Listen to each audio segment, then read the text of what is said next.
otambulira bulungi kuba ensonga eyo mwotambulira n'osobola okubanga ogiggusa nabwe kityo azikuse olunaku olwaleero ovudde mu programu yaffe eyasumulula ate butereevu n'ojjaamu n'okuzuuka n'ensonga okoze ekyamaanyi ennyo nnyini ddala. Olunaku olwaleero nze Maurice Mukiibi omugave tujja kuba twegattibwako munaffe Gerald Katumba ali butereevu eri mukono ate abeere nga atuwa ensonga ng'ali butereevu era ne Betty Nambooze ono nga mubaka wa Mukono municipality.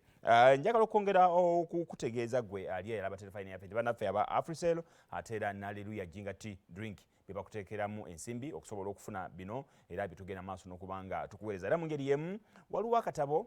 oba liyite eggulire naye nga kiwandiiko kya gavumenti ekiyitibwa The Gazette.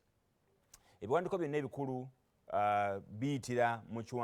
mu katabo ako era bifuluma. Abaka ba palamenti obakulonda nga tonnagenda mu gazeti tobeera mubaka wa palamenti paka akatabo ako nga kakuwandiise nti ogenze mu gazeti. Nabwe kityo bannaffe aba Uganda Printing Publishing Corporation kitongole kya gavumenti era ekivunaanyizibwa mu printinga ebiwandiiko bya gavumenti ebitongole ekyo kyekikola akatabo ako kati kifulumya buli wiiki. Mu nteekateeka ey'okufulumya buli wiiki era njagala okutegeeza nti ne wiiki eno 28 August ewiiki ewedde bafulumizza akatabo kati ako kukwekali ku katale. Ayagala okafuna ku 50 kasangibwa mu bifo ebyenjawulo. Bannaffe abasangibwa Entebbe kali awo kulina ku State House waliwo offices ennyini weziri ez'abakulu bano aba UPPC osobola okuba nti okasinkana ate mu ngeri y'emu nawe bw'obanga oli Kampala osobola okugenda wano ku Kimathi Avenue era n'osobola okufuna ekiwandiiko ekyo The Gazette ate mu ngeri y'emu ne wali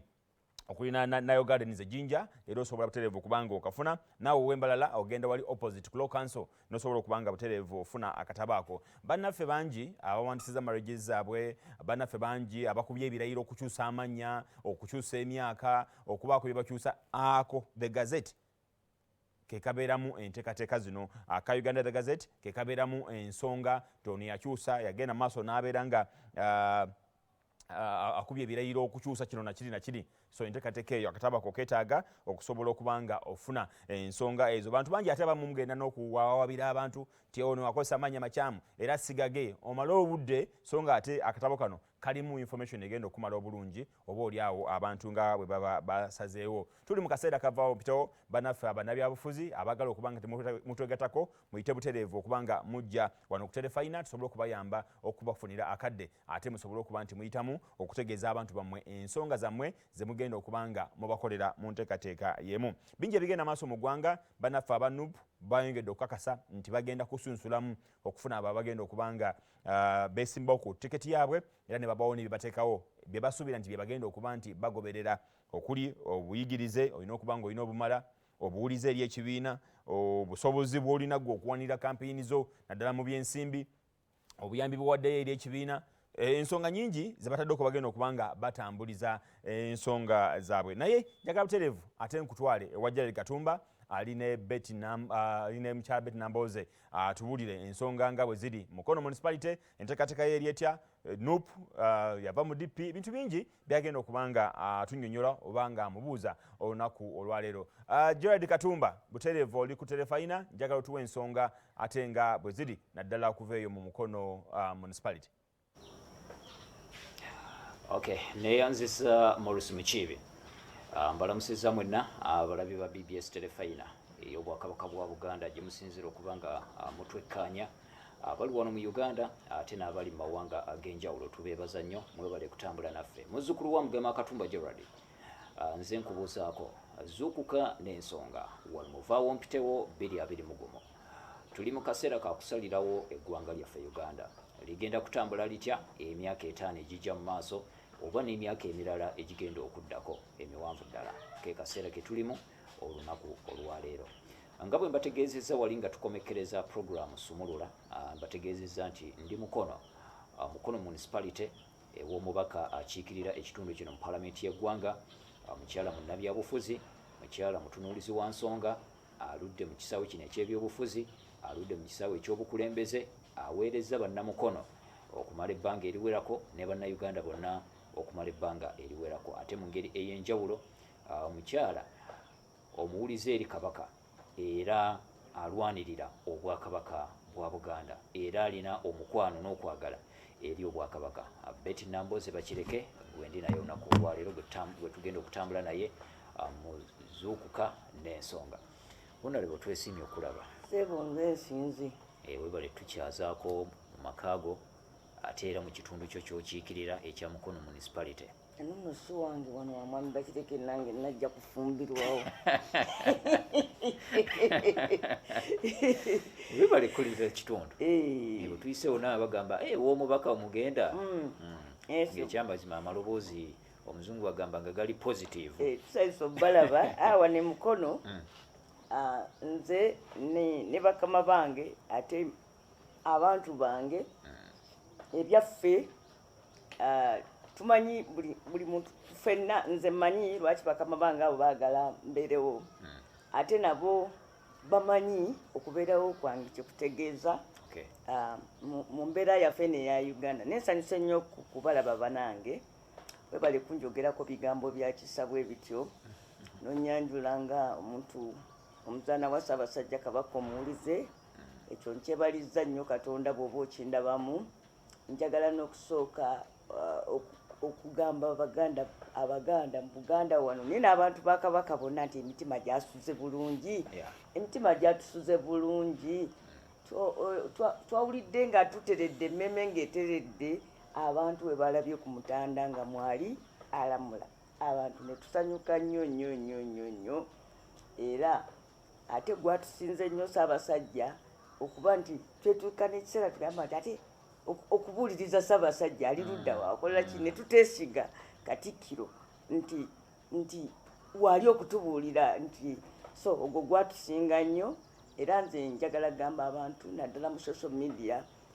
omuntu yenna bw'aba nga alina kyeyawandiika ekitali kya nsonga tolina kyofiirwa bw'ogambako olumu nti sore gwansingidde ddala ate Kabaka waffe wa kisa tewasobolaga nti waliwo anaakubonereza osingaawo naye twasanyuse nnyo twasuze bulungi nnyo okulaba ku mwana wa Muteesa twasuze bulungi nnyo twasuze bulungi nnyo era ekyo tukyebaliza Katonda. Honorable njagala tutandikirewo tuli mu kiseera kyavaawo mpitewo 2021 twagala kulaba butya obukulembeze obugenda okutambula emyaka 5 egijja mu maaso. Obadde mubaka wa palamenti ow'ekitundu kino ekya Mukono municipality okumala ebbanga. Twagala otukubire mu tooki nga tetunaba kutuuka kwogera ku nsonga eziri jene ez'eggwanga lyonna. Mukono municipality aganyuddwamu atya wansi w'obukiise bwo ng'eddoboozi lye eri mu palamenti era kimanyi bulungi nti oyagala kusigala nga gwe eddoboozi lya Mukono municipality biki by'otunuulidde okulaba okukuba bagambye batya bw'obalabye otya ke kali kenkugambye babadde positive nga oyo mubaka waffe nga tebalinayo mulala tebaga nti oyo yabadde omubaka waffe bagamba oyo ye mubaka waffe kalina kinene kyekategeeza kakati emirimu gy'omuntu omukulembeze emirundi egisinga bw'akola abantu bayinza obutalaba obutatuulawo okwefumiitiriza nti akoze. Emirimu egisinga girabwa tokoze. Kati twasuze kuno ku kyalo twasuze bulungi tewaliwo maka ge babbye. Nze navudde Kampala ekiro ssaawa 7 nenkomawo wano. Sisobola kukuba wali lukiiko lw'abamawulire nenga nti banange ntudde wano okwogerako eri abamawulire poliisi yakuumye nnyo eggulo tewali gwe babbye nange natambudde ekiro nentuuka bulungi kubanga ekintu kyabadde kirungi. Naye singa twafunye obuzibu natukuba olukiiko poliisi tekola kati neggulo twafunye obuzibu bwe buti ne bwe buti so emirimu egisinga egyaffe abakulembeze bwe tuba tukola giyinza omuntu ayinza okujjako ng'atudde awo ayinza n'obutamanya nti gy'oli. Kati ekisooka nze abantu b'e Mukono tebampanga municipality bampa kintu kye bayita Mukono North. Abantu b'e Mukono bannonda mu June wa 2010 nga MP wa Mukono North. Ekitundu kino ekyekibuga kyali kimaze ebbanga ddene nga begayirira omubaka eyaliyo Bakaluba Mukasa nti taffe tulowooza bagenda basuumusa ebibuga. Ekibuga kyaffe kino twogerereyo mu palamenti nakyo bakisuumuze kituuke ku ddaala lya municipality. In fact Mukono ndooza n'Emityana by'ebibuga byokka abantu ebinene abantu kati mu Buganda wano bye beezimbidde nga tekuli mukono gw'abayindi. nga tekuli mukono gw'abafuzi b'amatwale ogwedda ng'ebibuga ebirala kati nga twagala ekibuga kikulaakulane omubaka eyaliwo eddoboozi lyaffe teyalituusa era ekibuga tetwakifuna naye nze abantu banonda ng'omubaka wa Mukono North ekimu ku bintu bye nasooka okwogera mu palamenti ne bwogenda ku Hansard nayogera ku kukuza kibuga kino era olwaleero tulina Mukono municipality kiwandikaawo ekimu ku binamboze byakoze yasobola okwogerera ekibuga ky'e Mukono ate era n'abaawo naawe obukulembeze nga kiva ku ddala lya town council nga kituuka ku municipality ekyo mukama wange bakikolera mu palamenti wokka tewaliwo walala wosobola kugenda kukulangirira nga municipality bakikolera mu palamenti yokka era ekyo mubaka wa palamenti yakyogerera ne bwe naali badde nga mu bulamu bwange bwonna emyaka 10 nkoze ekyo kyokka kibadde kimala ekirala waliwo wano omulenzi omuto yeeyita laba yes yankoledde oluyimba ku bwereere nenjija wano najja n'alunyanjulira nti mami kukoleddeyo oluyimba luuluno naye yataddemu ekigambo ekigamba nti ayiwawo nti Nambooze ayiwawo nnyo omubiri mami waffe ku lwaffe lulimi ndooza lwakitiibwa ayiwawo nnyo omubiri mami waffe oyo ku lwaffe banange nze njiwawo omubiri ku lwa Mukono ono njiwawo omubiri ku lwa Buganda njiwawo nnyo omubiri ne ku lwa Uganda era engabo enzira bagirabira ku biwundu abaganda be bagamba ti engabo enzira ogirabira ku biwundu ekimu kubiraga nti njiwawo nnyo omubiri kwe kubanga ku ssaawa eno ntudde wano mu wheelchair ate nga nkubuulira abankuba abaali bantemula bandabula ku Mande nti ku Lwokuna bajja kutemula era omuntu nampa n'amagezi nti ojja mu palamenti ne ngamba tekisoboka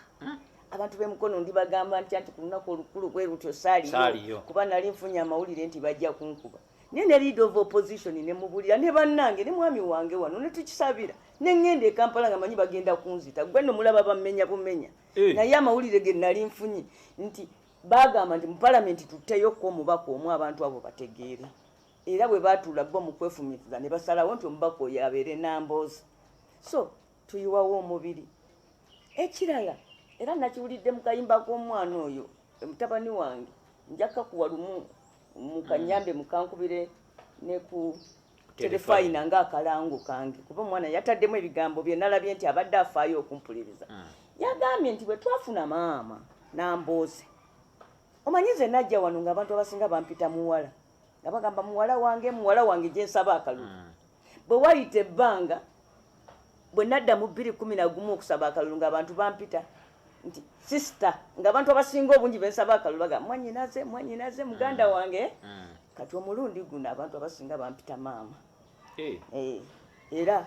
nsaba Katonda mbeerewo ng'abantu abasinga bampita maama neme kubeerawo ng'abantu abasinga bampita jjajja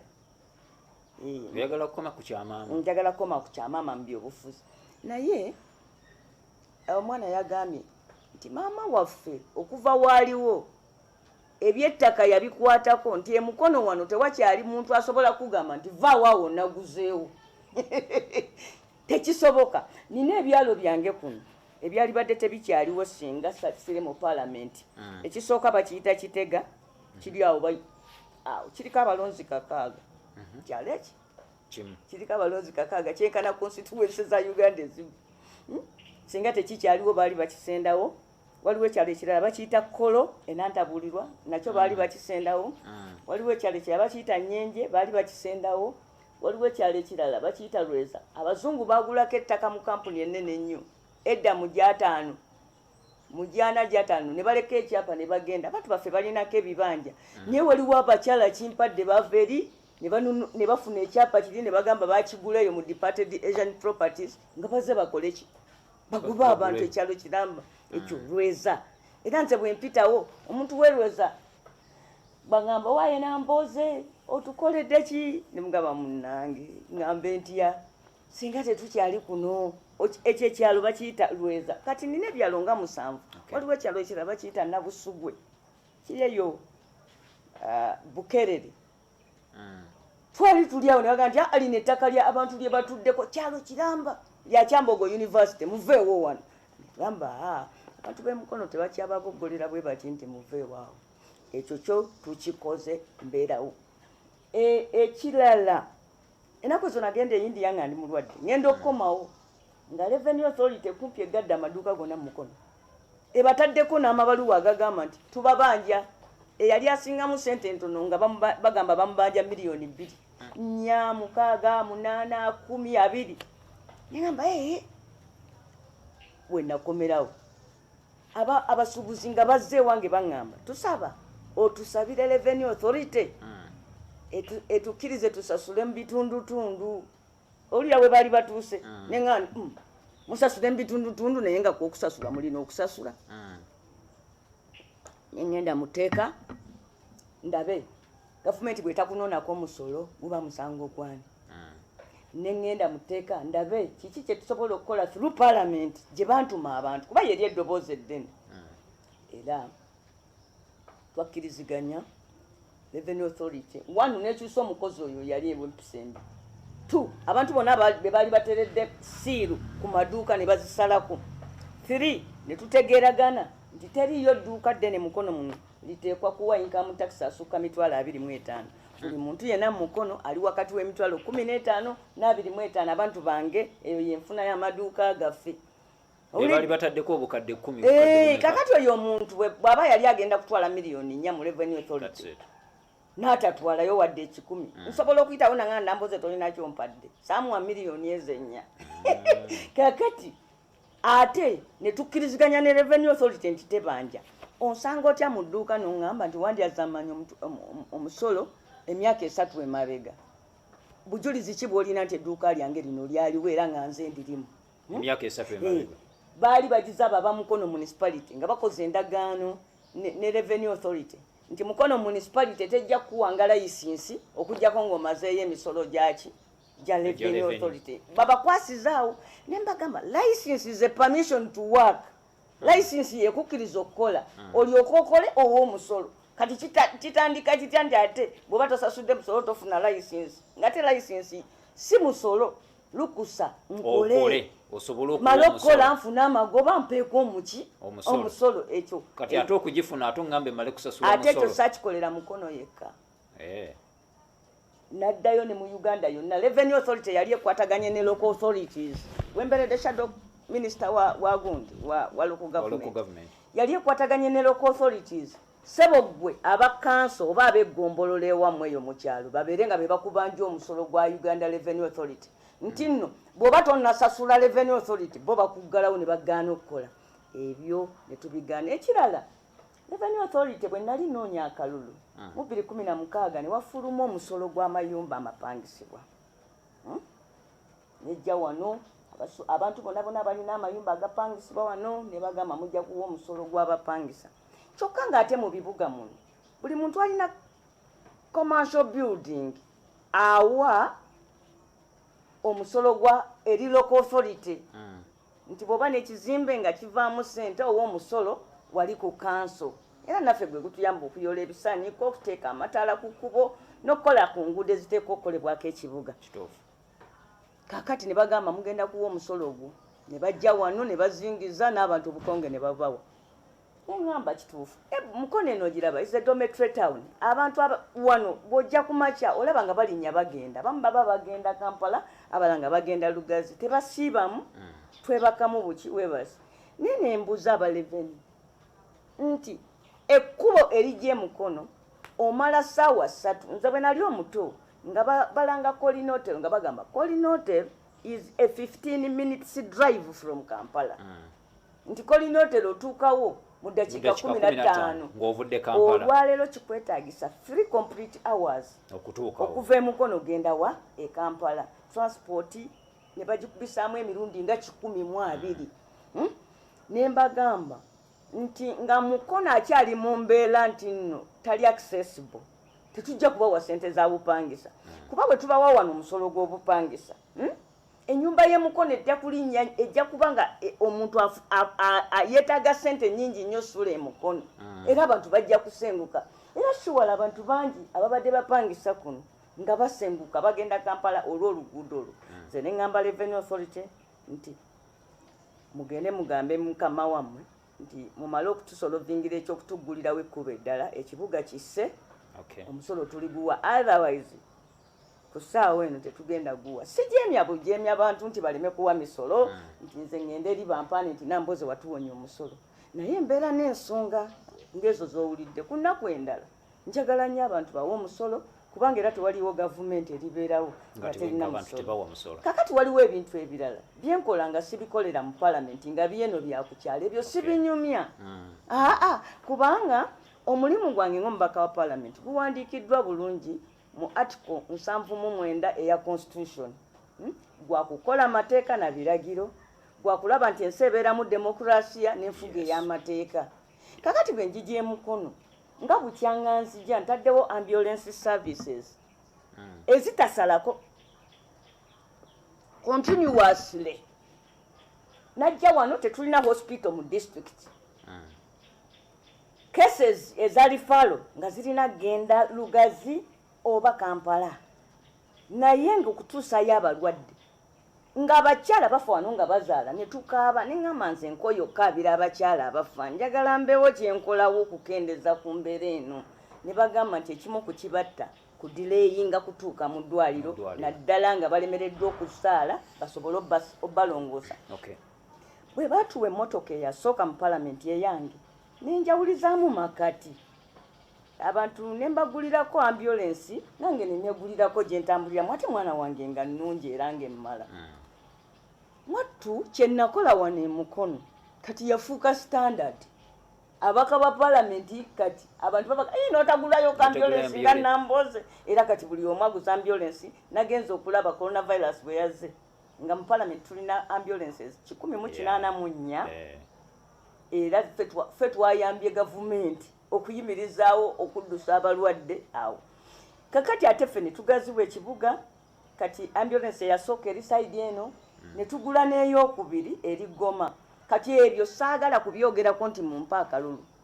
si mirimu gyange mbikolanga olw'okuba tulina abantu bange ng'eggwanga liri mu buzibu ne tubikolanga ennyongeza naye so sigamba nti nja kugamba nti obwo buvunaanyizibwa bwange mu maka muno nina abaana bange 28 abo benzaala bange 28 wadde sigendangako mu maternity mirundi giwera 28 era sizaalanga ku balongo naye nina abaana bange 28 be b'omu nnyumba wano naye bw'ogenda wali mu ofiisi yange ojja sangamu files nnyingi nti tulina abaana abalala 305 abo abantu bafe abafudde waliwo n'abatasobola ddala naye okusinga abantu bafe abafudde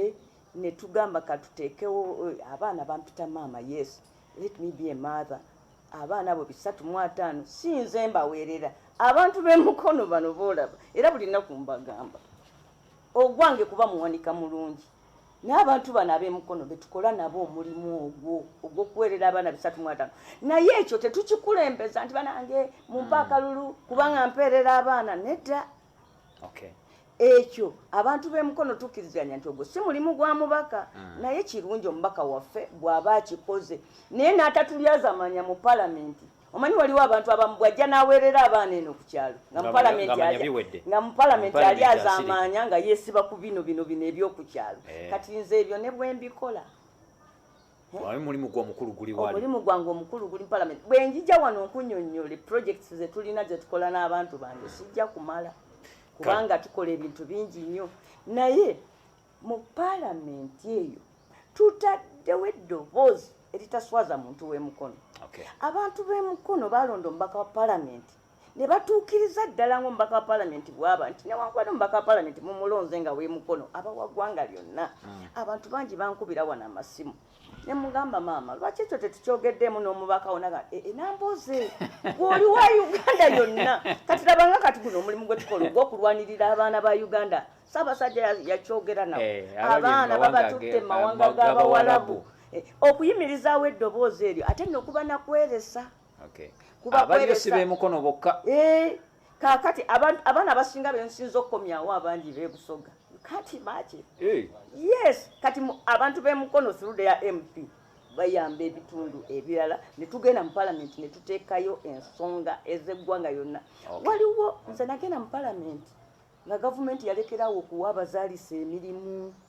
okimanyi ekyo nga gavumenti yagamba mbuswera tulina ssente zakuwa bazaalisa mirimu tugenda kufunamu bannansi bakubenga empiso ate bazaalise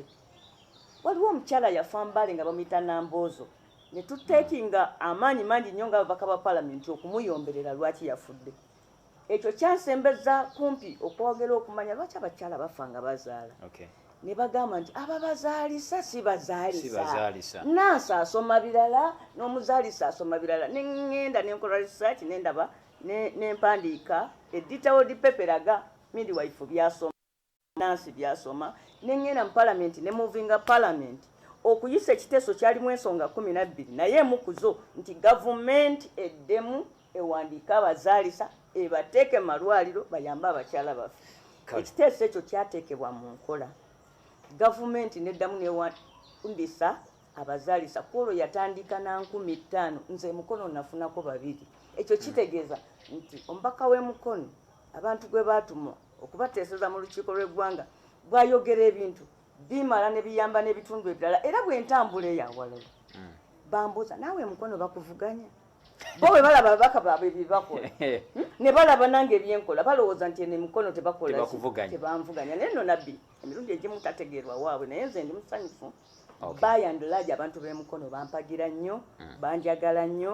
nti ne bwe tubadde emyaka 2 gye siiweereza bulungi olw'okuba mbadde mulwadde bakitegeera ate mwana wange era wadde nga mbadde mulwadde ate bagenza okupima ne bagamba nti oyo omubaka y'omu ku basinze mu palamenti okukola ennyo